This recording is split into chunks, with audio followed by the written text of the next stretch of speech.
Grabe yung hangin. Nakaka 10 kilometers pa lang tayo pero laspag na ako. Grabe yung salubong sa atin ng hangin, ang bagsik. Dinuduyan yung bike natin. Whew. Ganda ng kulay ng langit ngayon. Whew.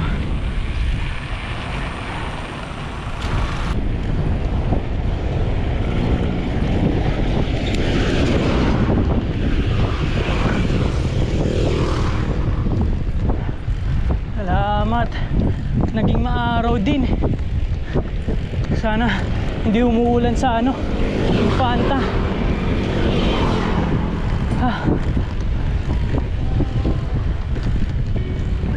So what's up mga Kalaboy? So good morning sa inyo. And ngayong araw, ang biyahe natin ngayon is sa Infanta, Quezon. Pero simula Siniluan hanggang Infanta, sasakay tayo ng jeep dahil late na rin. And also yung lagay ng bugso ng hangin, medyo alanganin kasi sobrang bangis eh. So posible mahirapan tayo sa pag-ahon doon. So doon na lang tayo bandang Infanta or General na or mag-explore. So tara, samahan nyo ako. So meron pa akong around 10 kilometers na papadyakin papunta sa terminal.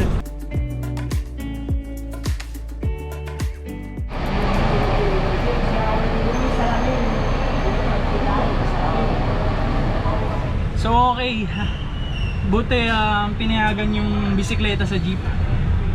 So pupunuin pa to. And ako palang tao dito. So mga possible po, mga anong oras po ito aalis?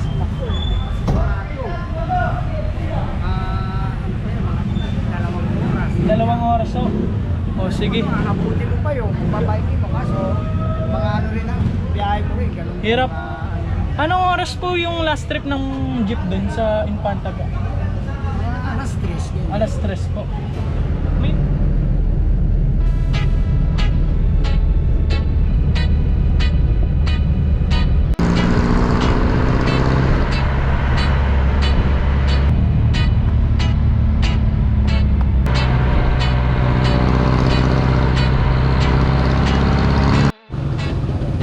So yun, halos 40 minutes din yung biyahe ng jeep going to Real, from Siniluan to Real, Quezon. So nandito tayo sa Tignuan, Real, Quezon. So approximately may mga 5 kilometers pa yung papadyakin natin papunta dun sa destination natin. So kain muna tayo ng cup noodles and also itong kahapon ko pang kinikrave na ube. So dito ko pa natagpuan. So yun, nandito na tayo sa Real, dito banda sa may Tignuan. So ngayon pupunta tayo ng Barangay Mapalad, banda pa sa unahan yun. Woo! So gumamit na tayo ng pinagbabawal na technique dahil limited time, and also kanina sobrang lakas ng hangin, almost parang times 3 yung bigat kapag pumapadyak ka. Kaya naisipan ko ng gumamit ng pinagbabawal na technique. Grabe.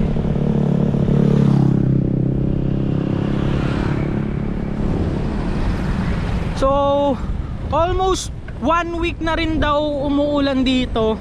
So swerte natin na ngayon hindi na maulan, kaya para sa atin tong araw na to. So ngayon hanap tayo ng resort na pwede natin pag-stayan. Then mamaya din uwi na rin tayo eh.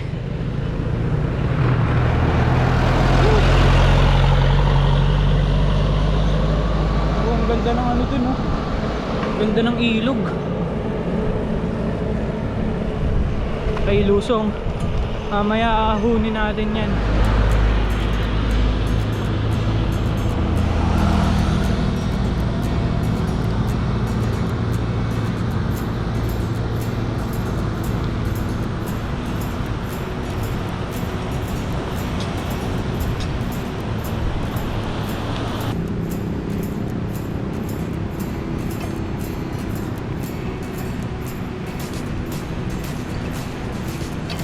Ganda, no? Para siyang Malasyargao. May paggaganong vibes. So, napakadami rin kasi dito ng ano, nyog. Grabe. First time ko makapunta dito sa part na to. Pero bandang Infanta siguro mga 2 to 3 times na.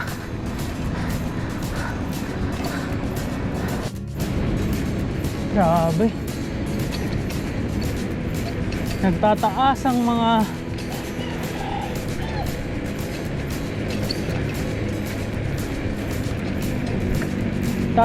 mga alon, no? Gravity. Woo. Okay, ito mayroong ano, signage. Grabe. Ano to? I love malapad. So mamaya babalikan natin yan. Dito, silip lang tayo dito.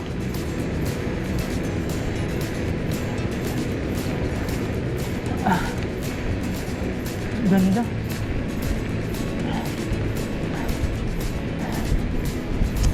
Ito yung buhay kapag ka pinili nyo manirahan sa probinsya. Simple, tahimik. At ayun, ma-contento ka kung ano yung meron ka. No, maliit na bagay papahalagaan mo. Yun yung the best kapag ka nanirahan ka sa probinsya.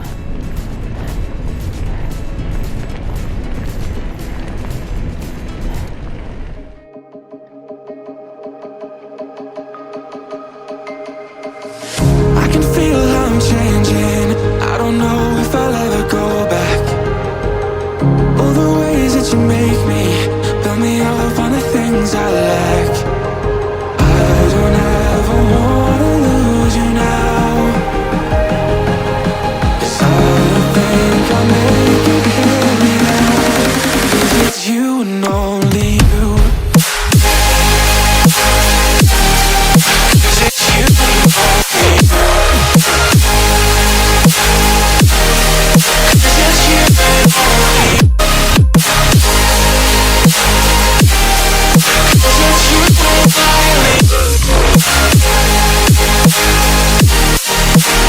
you and only you.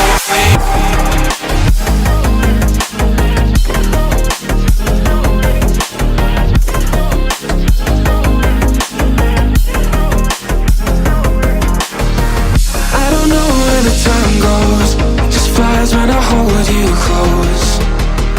In my arms with your eyes closed, for the first time I've got hope. I don't ever wanna lose you now.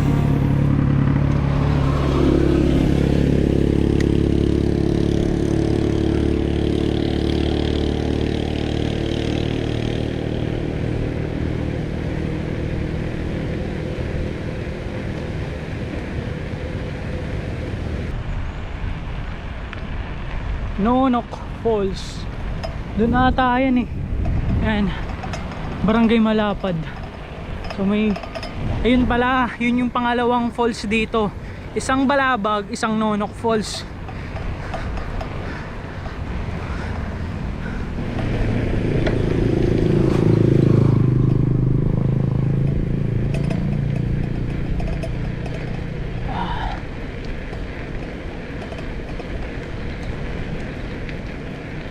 Ang lalakas ng hampas ng alon. May nakita ako dong portion dun banda sa nadaanan natin, hindi ganun ka lakas ng alon. Ayan, ito na ata yung pinaka barangay Malapad, Mapal. Yun o. Kaso may bayad eh. Wala tayong pang entrance, boy. Ayan. Ito may mga camping site eh.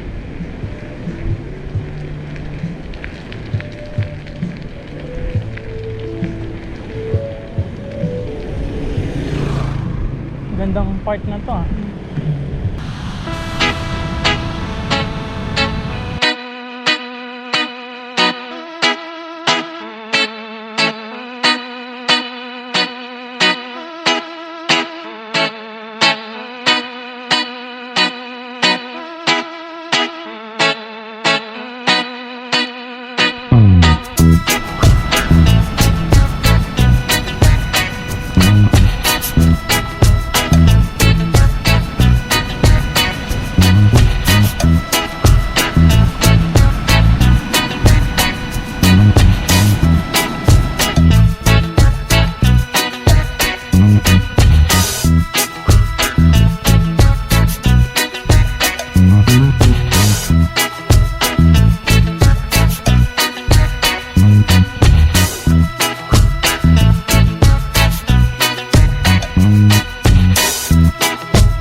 dito saglit at ayun, pinayagan naman tayo nung may-ari na magstay dito. So ang isa sa mga napansin ko dito sa Real Quezon or way going to Infanta is puro malalaki yung mga bato dito, no? So tingnan nyo, no? So halos kasing laki ng ulo natin yung mga bato dito.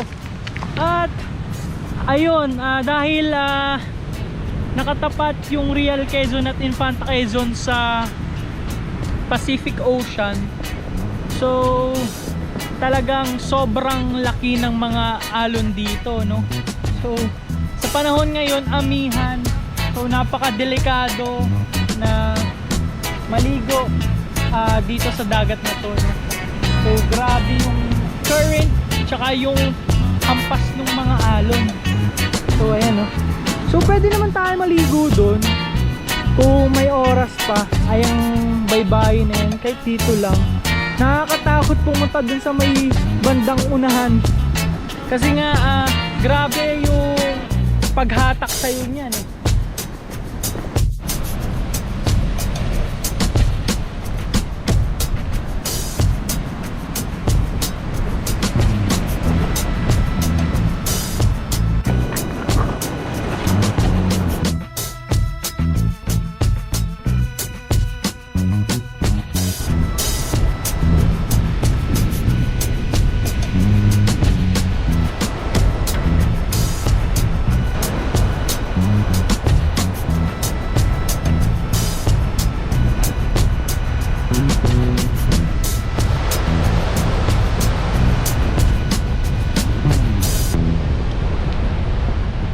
Okay, so ngayon naman pupuntahan natin yung Infanta.